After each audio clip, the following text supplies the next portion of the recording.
तो जी महिंद्रा एंड महिंद्रा मेरे को बहुत अच्छा लगता है। हाँ और ये कंपनी आगे जाके बहुत अच्छा प्रोग्रेस करेगी। ये बहुत व्हीकल बनाती है। हाँ। और टीसीएस, ये सब मेरे को बहुत अच्छे लगते हैं। ये अरे मैं तो बढ़िया स्टॉक चुने हुए हैं आपने। ये जो चुने हाँ हुए जी। स्टॉक है इन्हीं पे सवाल है क्या? महिंद्रा महिंद्रा मेरे सामने सवाल दिख रहा है, आपने ऑलरेडी ले हाँ रखे हैं। हाँ जी। कब लिया था मैम ये 750 पे? ये अभी जब गिरा हुआ था तभी ले लिया था क्या? नहीं नहीं, ये 750 मैंने 3-4 साल पहले लिया था। अरे वाह, 750 पे लिया हुआ, 3-4 बुलिश हैं तो कोई जल्दी पैसा मेरे हस्बैंड को भी ये शेयर बहुत अच्छा लगता था। वो भी इस पे ही काम करते थे। ओके, तो 750 पे लिया हुआ, 500 रुपए पर शेयर का गेन हो रहा है। अब हाँ कमला जी। मैम, पैसा मुनाफा बांधने का मन है या अभी छोड़ ही दिया है? जितना जाना है, नहीं, पैसे की कोई इसको रिक्वायरमेंट नहीं है। ये पड़ा हुआ है। हाँ। ये मेरे को पैसे का कुछ नहीं करना है, क्योंकि ये मेरे बच्चों के लिए है। मैंने सारा शेयर बाजार जो मैं करती हूँ बच्चों को दे दिया। अरे वो तो बढ़िया है, एकदम खुश होंगे। 750 वाला 500 रुपए ऊपर, तो फिर कमला मैम मैं पूछूं क्या राजेश सर से? आपने तो मन बना लिया रखना है। राजेश सर जब मैं पूछूं कि रखना है कि नहीं रखना, तो वो गलत हो जाएगा। हाँ, आप जो तो वो ठीक है। कुछ पूछ ही लेता हूं। राजेश सर, ये नई वाली बोलेरो चलाई या फिर स्कॉर्पियो चला के देखी क्या? नहीं, दोनों के अभी मुझे सुयोग नहीं मिला है, लेकिन इनकी जो चॉइसेस हैं महिंद्रा महिंद्रा टीसीएस और ये 4-4 साल से बनी हुई हैं, मैं वाकई बहुत खुश हूँ कि ऐसे भी लोग हैं बाज़ार में, वरना आजकल तो लॉन्ग टर्म की परिभाषा 9.25 से 3.5 तक रह गई है। जहाँ तक महिंद्रा एंड महिंद्रा की बात है, मुझे लगता है कि इन्हें बिल्कुल बने रहने चाहिए। कंपनी लगातार अच्छा परफॉर्मेंस दे रही है। गाड़ियों की अगर आप देखें तो बुकिंग हम सब जानते ही हैं कि थोर वगैरह की कितनी लंबी लंबी बुकिंग्स चली हैं। सेमीकंडक्टर के जो इशू थे पीछे छूट गए हैं। न केवल गाड़ियाँ बल्कि ट्रैक्टर डिवीज़न भी अच्छा कर रहा है। इस बार के नतीजे बहुत शानदार आए थे और हमें भी पूरी उम्मीद है कि आगे ये कंपनी बहुत अच्छा परफॉर्म करेगी। तो दूसरे दर्शक भी जो देख रहे हैं उनके लिए भी मैं ये सलाह देना चाहूँगा कि इन्हें आप खरीद सकते हैं। इसमें हमारी ऐड की राय है। 700 पे इनका था, आप कह रहे हो 1250 पे भी मैं खरीद लूं? कंफर्टेबल है लॉन्ग टर्म के लिए? जी हम कंफर्टेबल है इसमें लॉन्ग टर्म के लिए।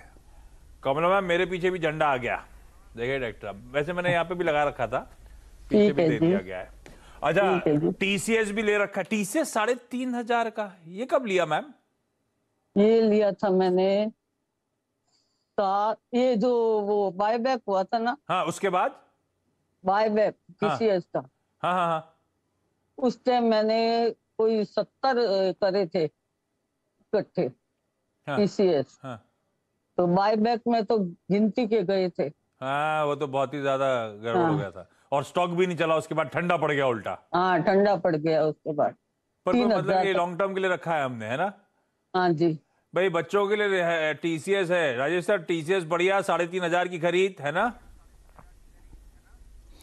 देखिए, थोड़ी महंगी खरीद है कहना चाहूँगा, क्योंकि जिस तरीके की बढ़त हमें लास्ट 2 साल कोविड पीरियड में आईटी में देखी, वैसा रिपीट होना मुश्किल है। बट क्वालिटी पे कोई संदेह नहीं है, लंबी अवधि में अच्छे रिटर्न देंगे। और हर साल हम देखते ही हैं बायबैक वगैरह आते रहते हैं, बनी रहे स्टॉक में।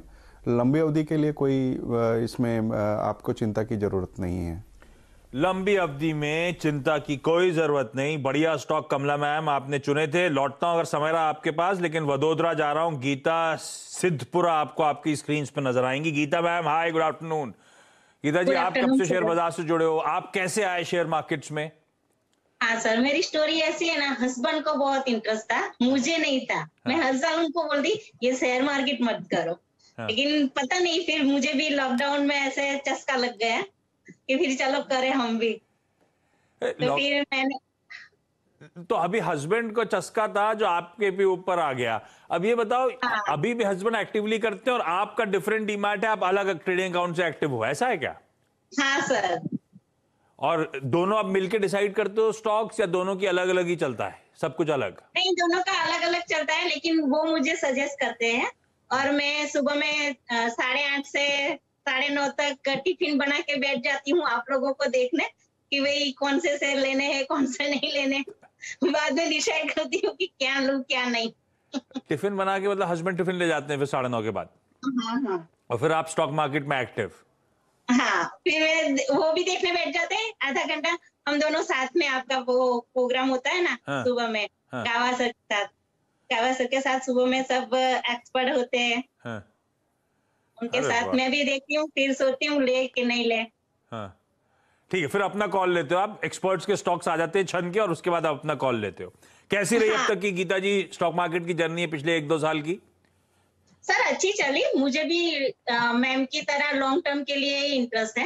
हाँ, मैं शॉर्ट टर्म में नहीं रखना चाहती, लॉन्ग टर्म के लिए ही रखना चाहती हूँ। और इन्फोसिस है और एलएनटी है, वो मैं लॉन्ग टर्म और टाटा स्टील, ये तीनों लॉन्ग टर्म के लिए ही रखना चाहूंगी।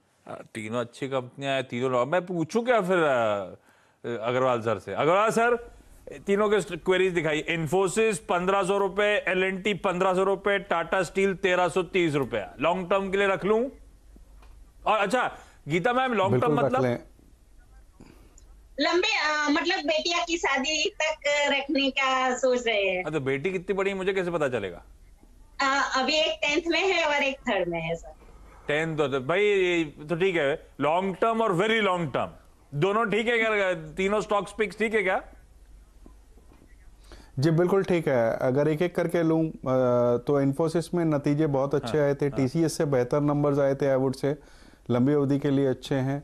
टाटा स्टील लगातार अच्छा परफॉर्मेंस कर रही है, एटलीस्ट डोमेस्टिक मार्केट में, तो डिमांड वापस से बढ़ेगी। और तीसरी बात, कंपनी ने यह दर्शाया है कि आगे आने वाले दिनों में कर्ज कम करेंगे। और लार्सन की अगर बात की जाए तो 3 ट्रिलियन से ऊपर की ऑर्डर बुक है, लगातार अच्छा परफॉर्म कर रही है। और अगर हम भारत की इकोनॉमी में, अर्थव्यवस्था पे विश्वास करते हैं तो लार्सन एक प्रॉक्सी प्ले बिल्कुल बनता है। तीनों में बनी रहें, कोई गिरावट आए और आपके फंड्स अलाउ करें तो ऐड भी कर सकती हैं। हाँ ठीक बात, तीनों स्टॉक्स पे ये आ गया व्यू। कमला मैम को दिखाओ प्लीज स्क्रीन से, डायरेक्टर साहिबा। एक बलरामपुर चीनी भी आपके लॉन्ग टर्म का पोर्टफोलियो का हिस्सा है, ये क्यों चुना आपने मैम?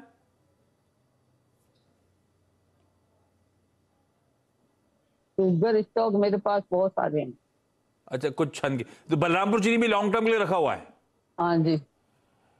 ये अब इस पे ये है तो यार, ये सिक्लिकल राजेश सर, ये इसको वेरी लॉन्ग टर्म के लिए पोर्टफोलियो में रखूं या ये सिक्लिकल की तरह ही ट्रीट करना चाहिए? नीचे पकड़ा, अच्छी रेटिंग, जब साइकिल चल गई तो निकाल देने का, या शुगर का ट्रेंड बदल गया है?